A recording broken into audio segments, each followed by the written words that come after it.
মেয়েটির সম্পর্ক ছিল বড় ভাইয়ের সাথে, কিন্তু তাকে বিয়ে দিতে চায় ছোট ভাইয়ের সাথে। কি অবাক হচ্ছেন? মাথায় ঢুকছে না? একটু অপেক্ষা করেন, সর্বশেষ ওই মেয়েটির সাথে এমন একটি ঘটনা ঘটে গেছে, আপনারা অবাক হয়ে যাবেন, হতভম্ব হয়ে যাবেন, চিন্তায় পড়ে যাবেন। এটা কোন ধরনের বিচার করলো তারা? এটা বিচারের কোন ধরনের সিস্টেম? এটা মাদারীপুরের ঘটনা। এটা মেয়েটি সুয়েল নামের একটা ছেলেকে ভালোবাসত, দীর্ঘদিনের প্রেমের সম্পর্ক ছিল। তাদের সম্পর্ক এমন একটি জায়গায় চলে গেছে, মেয়েটির গর্ভে বাচ্চা চলে এসেছে। সুয়েল মেয়েটাকে ভুলভাল বুঝিয়ে ওই সন্তানকে নষ্ট করতে বাধ্য করেছে। একটা সময় তাদের এই ঘটনার কথা চারদিকে ছড়িয়ে পড়ে, সালিশ বৈঠক বসে।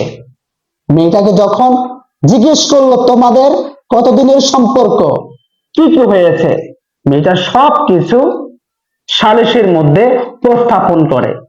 ওই সময় তার ভালোবাসার মানুষ ফিয়াল তাকে অস্বীকার করে, তাকে চিনে না বলে। ঠিক এমন একটা সময় ফিয়ালের ছোট ভাই, দরদ কাকে বলে ভাই, ফিয়ালের ছোট ভাই সম্পূর্ণ দায়ভার আর কাঁধে নিতে রাজি হয়ে যায়। ওই মেয়েটাকে বিয়ে করতে রাজি হয়ে যায়, বিয়ে করতে চায়। আচ্ছা বলেন তো ভাই, কোন মেয়ে কি রাজি হবে এমন প্রস্তাবে? প্রেম করেছে, সবকিছু দিয়ে ফেলেছে বড় ভাইকে, যদি ছোট ভাই বিয়ে করতে চায়, কোন মেয়ে রাজি হবে? ঠিক তেমনি এই মেয়েটাও রাজি ছিল না।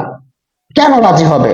কারণ তার সাথে সম্পর্ক ছিল ফিয়ালের, ফিয়ালের ছোট ভাইয়ের সাথে তো না।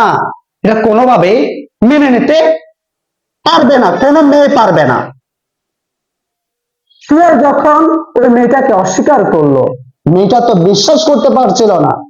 এতদিন সে কাকে ভালোবেসেছে, কার ধোঁকায় পড়েছে।